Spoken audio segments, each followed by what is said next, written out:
Hi everyone, it's Dr. Ramani. Welcome back to this YouTube channel that takes on narcissism, narcissistic abuse, and all kinds of issues relevant to toxic people and toxic relationships and how to manage this if these folks are in your life.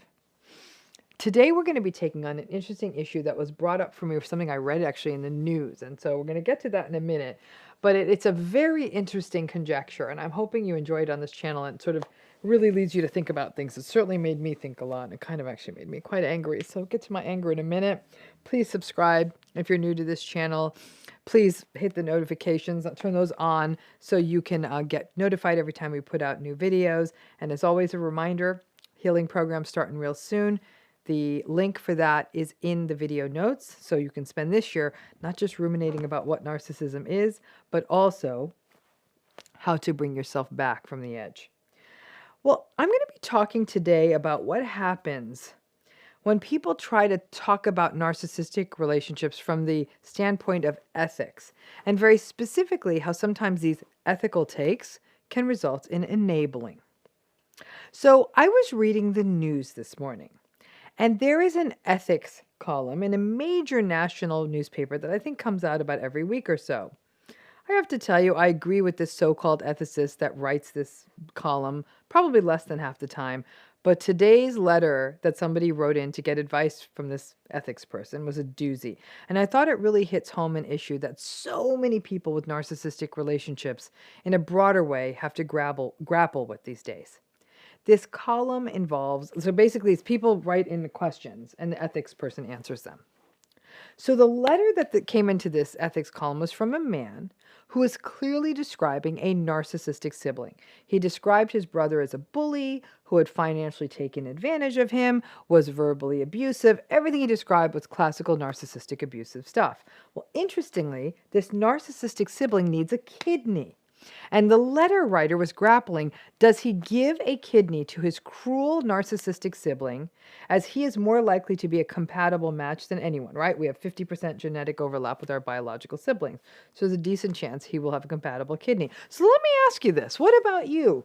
Would you give a kidney to a narcissistically abusive person in your life if you were a match? Would you give it to a narcissistic sibling? I'm real curious to have you drop that in the comments. Because I gotta tell you, if a narcissist in my life needed a kidney, you want to know what the answer is? No. But the ethics expert, while trying to be philosopher-y and ethic-y, was trying to give multiple perspectives. But I found the answer to actually be quite manipulative, shaming, and quite guilting in his answer. The answer actually really angered me. Because the fact is, even if this man gave his brother a kidney, I don't think that the brother's going to be grateful or even change, certainly not change. Maybe there'd be a brief love bombing moment where the brother was so happy and relieved he got the kidney. So perhaps there might be a slight reprieve from the narcissistic abuse. But I think we're pretty sure that the brother, who for his whole life has been mean to this man, would be back to his usual bullying tricks. And these were not young people. It sounds, based on the way the letter was written, that they were like in their 40s or 50s. The ethics expert even said that, quote, most people would agree that your brother has a special claim on you. My head almost exploded when I read that. That idea of special claims within families has actually kept people limited and imprisoned in toxic family relationships for generations. It's just genetic bad luck that they are siblings. That should not extend to a special claim. Nobody who treats us badly should ever have a special claim on us, whether we're related or not. But the manipulative pièce de résistance in this ethics person's advice was, quote, why shouldn't an act of generosity to someone who has mistreated you make you feel magnanimous instead? What? And then goes on to say that if the person who wrote the letter chose not to give his kidney to his brother, quote, it would also be ungenerous enough that you shouldn't want to be the person who would do it. I damn near rolled out of my bed when I read that. And after I read that, and I was actually really angry, and then I said, I wonder then, why so many people remain in narcissistically abusive relationships? Well, there's the answer. Most of us have already lost a big chunk of our hearts in these relationships. And this ethics dude is telling people, nah, you might as well go give up a kidney as well. What I was so angry about was that the ethics person was sort of positioning with the usual enabling be the bigger person BS and did not reflect at all about the cumulative impact of the brother's lifetime narcissistic bullying on this poor man. And even after all of that bullying, this poor guy, this brother, was still ruminating on whether he was a bad person for considering not giving his brother a kidney. We live in this world where the narcissists just keep abusing and manipulating until they need something from us, even an organ, and once they get it, they just start manipulating again. I was so angry about the article. Then I just jumped to the comment section of this article. And then my anger actually subsided a little bit.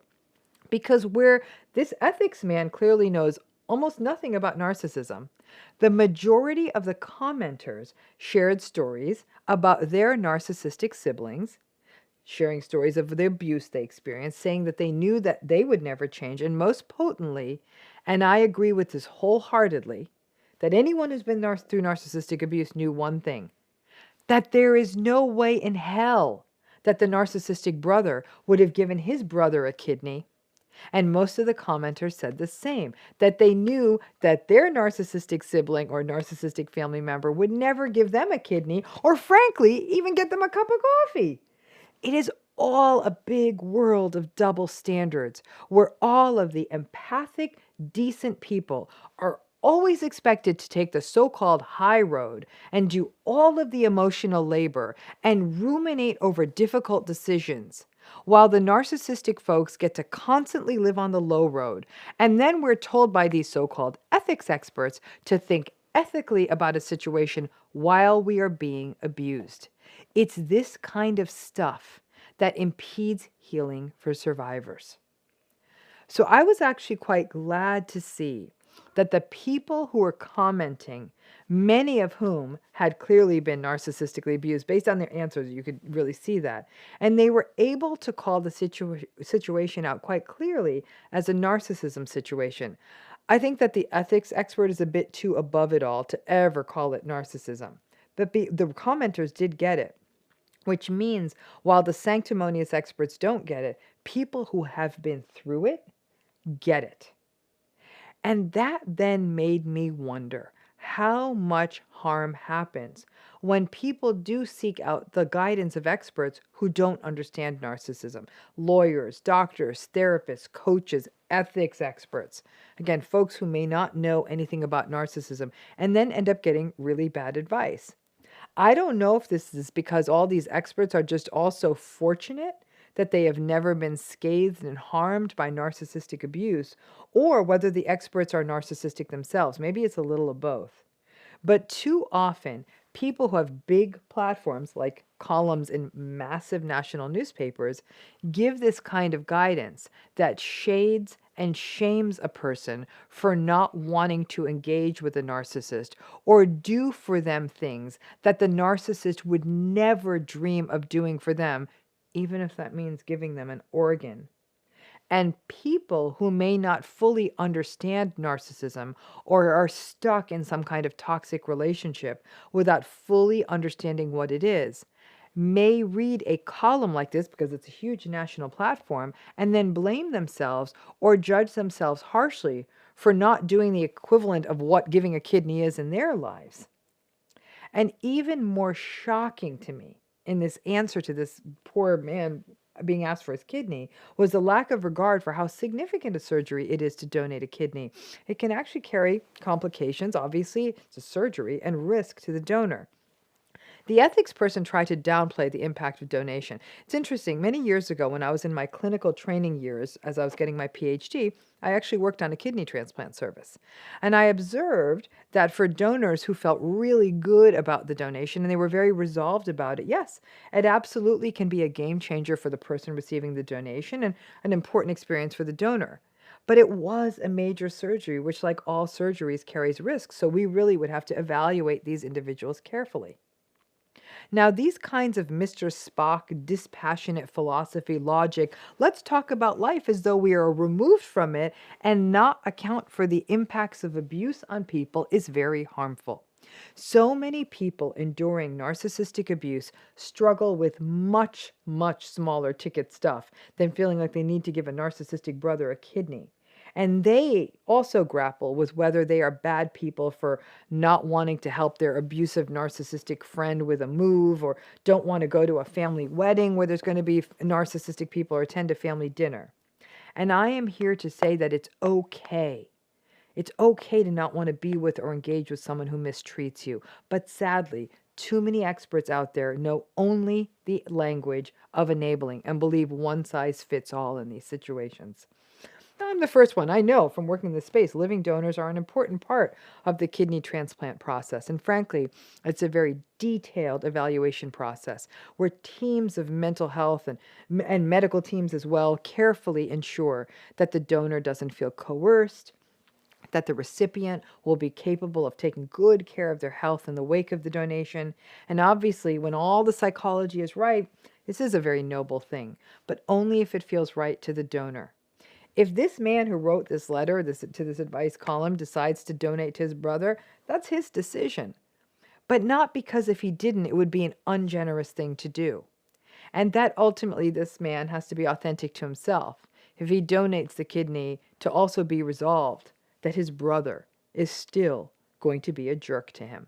So it's, when I read these things that are on such large platforms, big national papers, big regular columns, so many people read these columns and assume, well, these people are writing in a national paper, they must be experts. And then when the guidance is like this, very blamey, very shamey, there's a real risk for people who are going through narcissistic abuse to internalize that. Setting boundaries, disengaging from people harming you, always okay, whether or not there's an organ involved or not. Thanks again.